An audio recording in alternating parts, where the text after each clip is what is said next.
This morning in Parashat Tissa, and the Parashat Tissa marks a significant moment of transition with the sin of the golden calf and the breaking of the tablets. There is a change of paradigm in the relationship between God and the people Israel, and the new covenant emerges at the end of this parasha. The breaking of the tablets symbolizes the breaking of the paradigm which was only recently established at Sinai in Parashat Yitro. It did not last too long. I'd like to focus on the internal experience of Moshe and his own transformation in a couple of key moments in this morning's narrative. When my first grandson was born, my daughter and her husband, Yael and John, named him Moises, the Spanish for Moshe. And they said they named him Moises because he's one of the richest and most interesting personalities portrayed in the Bible in terms of depth and complexity. So I bought myself a copy of Aviva Zornberg's book, Moses, A Human Life, published by Yale University Press. Moshe is a monumental character, and the book, Aviva Zornberg's book, is a masterpiece in which he brings Midrash, Hasidic masters, literature, philosophy, psychoanalysis, seeking to understand in depth Moshe's inner life. The Torah calls him Ha'ish Moshe, and Moshe Ish HaElohim. The Torah calls him the man Moshe, and Moshe the man of God. He's both a simple man and the man of God, at the same time humble and great. One can say that his humility highlights his greatness, in contrast to those whose arrogance and narcissism highlight their smallness. Moshe has been up to Mount Sinai, at the beginning of this parasha, and he is delayed in coming back down. The people get impatient. Torah says when the people saw that Moshe was so long in coming down from the mountain, the people gathered against Aaron and said to him, "Come, make us a god who shall go before us. For that fellow Moshe, the man who brought us from the land of Egypt, we do not know what has happened to him."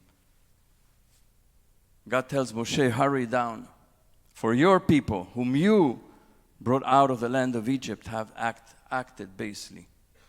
They have been quick to turn aside from the way that I have enjoined upon them. They have made themselves a molten calf and bowed low to it and sacrificed to it, saying, 'This is your God, O Israel, who brought you out of the land of Egypt.'" Moshe then realizes that the golden calf has been built to replace him, and that he, Moshe, has become a fetish. Aviva Zornberg says, if Moshe fails to reappear, they will have been abandoned by the divine power that is incarnate in him. It is Moshe who brought them out of Egypt and who has now disappeared. Not God, but Moshe, in their view, is the one who brought them out of Egypt. And now he has disappeared. What they see is a satanic, chaotic world with no charismatic figure to walk in front of them. She continues, Moshe experiences a dreadful revelation. In his people's eyes, he has become an idol. His charisma symbolizing nothing other than itself. The people have known all too well exactly what they needed. He has failed to represent the infinite, to stir their imagination to thoughts of their unattained but attainable self. They have inflated him, and at the same time, they have vulgarized him. In his absence, he has been replaced by the even more vulgar fascination of a golden calf. The calf is the new object of adoration, filling the vacuum left by Moshe himself. Rabbi Meir Simcha of Dvinsk, who lived in the 19th century, his work of teachings is called the Meshech Chochmah. He says when Moshe sees the people dancing around the golden calf, he realizes that once he would bring them the tablets, they would start dancing around them as they danced around the golden calf, and would turn the tablets into another fetish. That's why he breaks them. The Meshech Chochmah teaches that any object, however sanctified, the Holy Land, Jerusalem, the temple, the stone tablets inscribed by God's finger, any object, however sanctified, is meaningful only in its symbolic expressiveness. To adore such objects is idolatry. To adore the Holy Land, Jerusalem, the tablets, the temple, beyond their symbolic expressiveness is idolatry. Even a charismatic being like Moshe himself holds no intrinsic power. He is simply a messenger who stands between the divine and human worlds, carrying to his people divine words. Here he declares the Meshech Chochmah declares lies the error of idolatry.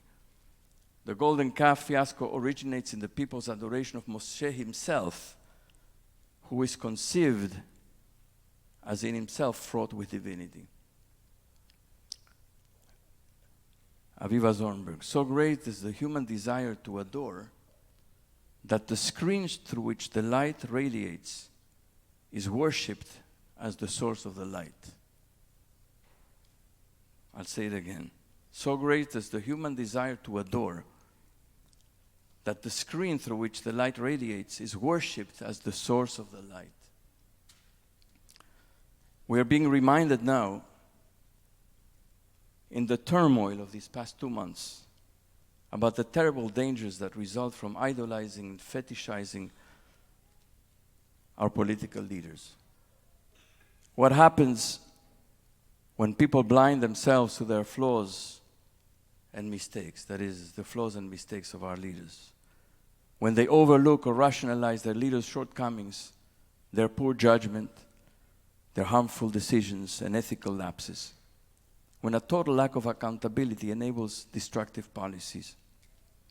We're watching in real time the targeting of any type of dissent, the abandonment of critical thinking, of science, the abdication of scrutiny and independent evaluation.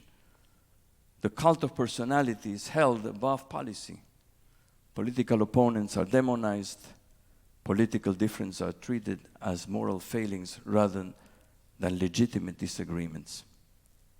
Just look at the grandiosity, the promotion of messianic expectations, the dangerous denial of reality. Look at the destruction of institutions, the obliteration of checks and balances, and the guardrails that are meant to protect our democracy. Moshe goes up Mount Sinai again after breaking the tablets to intercede for the people because God is furious and feels betrayed. Moshe prays, God relents. Moshe asks to see God's face, but God only shows him his back. He tells Moshe to carve 2 new tablets and go up the mountain again so that God may inscribe them. Then God reveals the 13 attributes, Adonai, Adonai, El-Rahum, Ve'Hanun, which becomes a prayer for forgiveness, and the new covenant is established.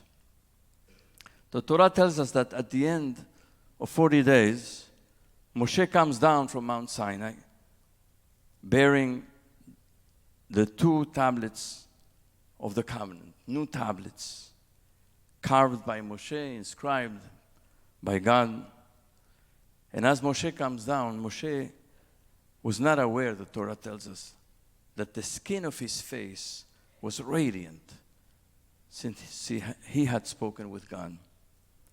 What is this light in Moshe's face?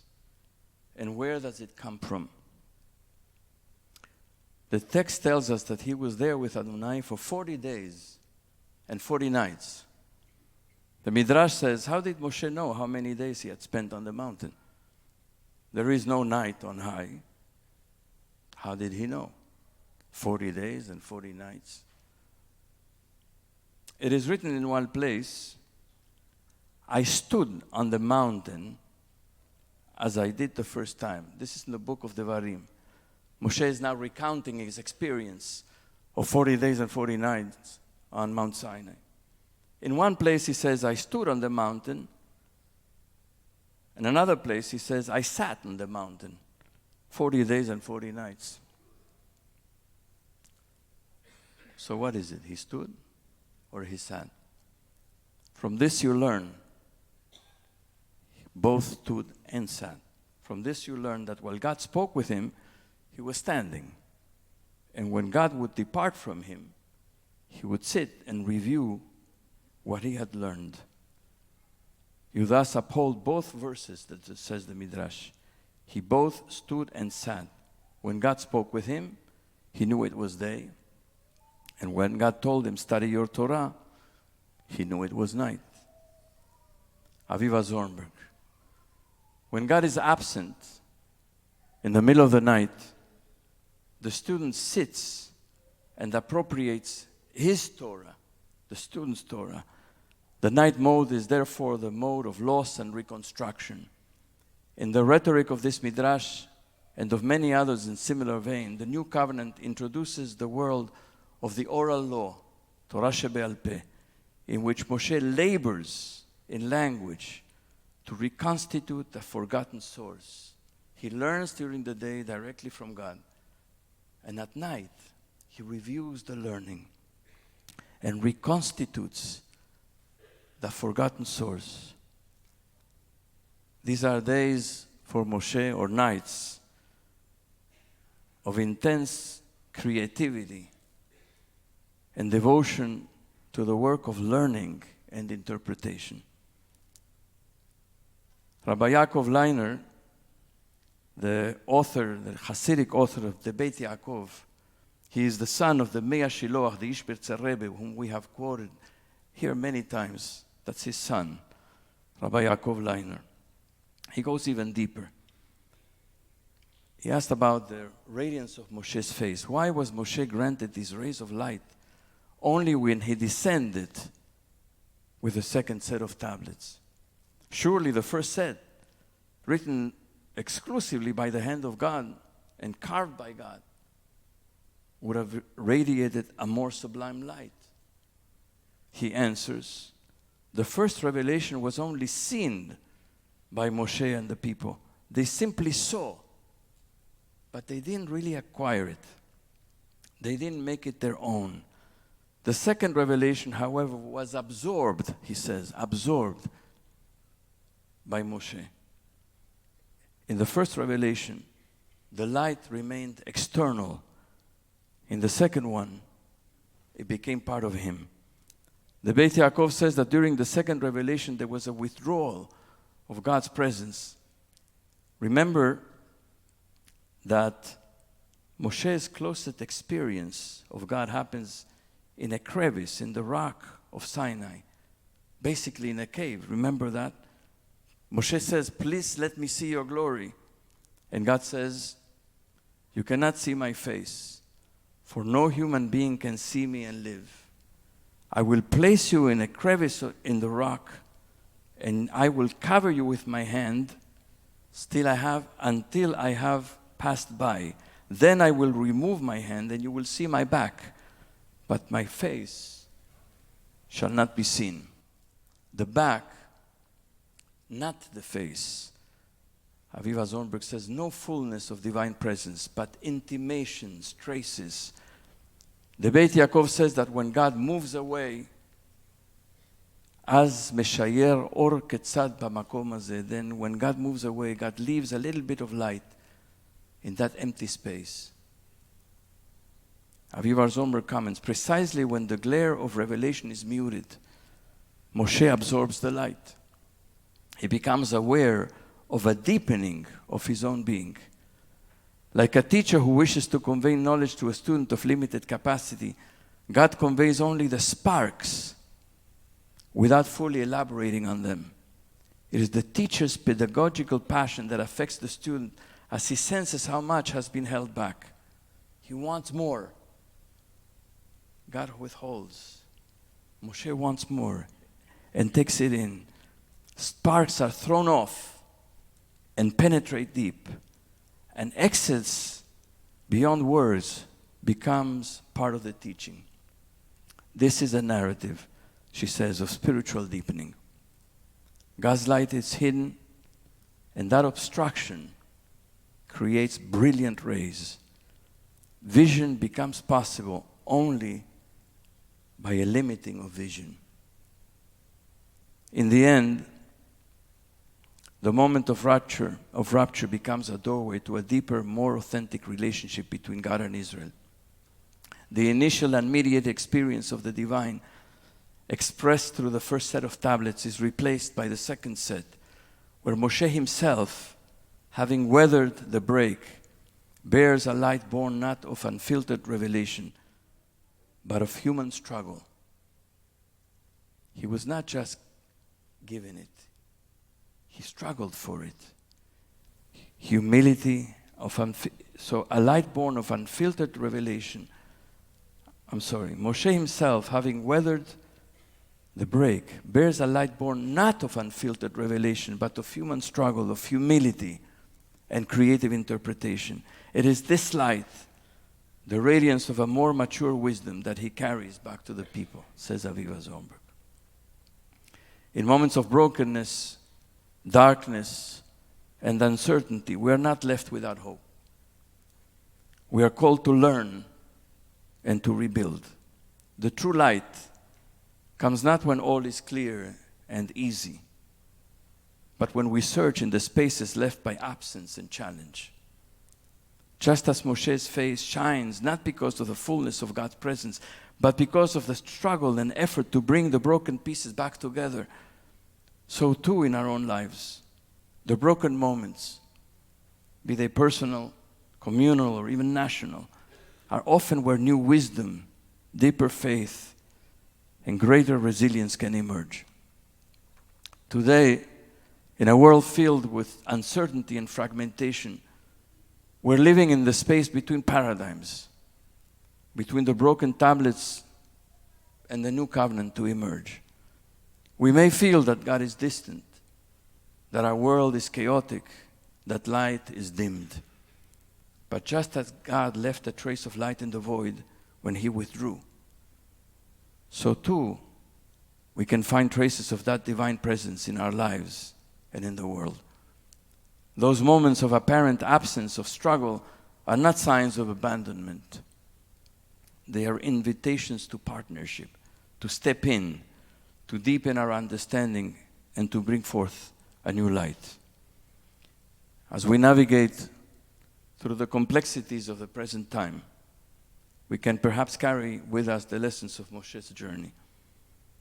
May we find the humility and the courage to face brokenness, the wisdom to rebuild, and the faith to see the light that radiates from the spaces where we once thought God had withdrawn.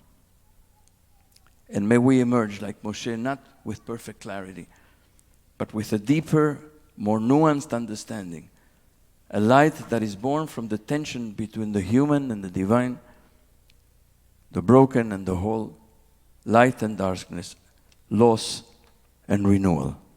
Shabbat Shalom.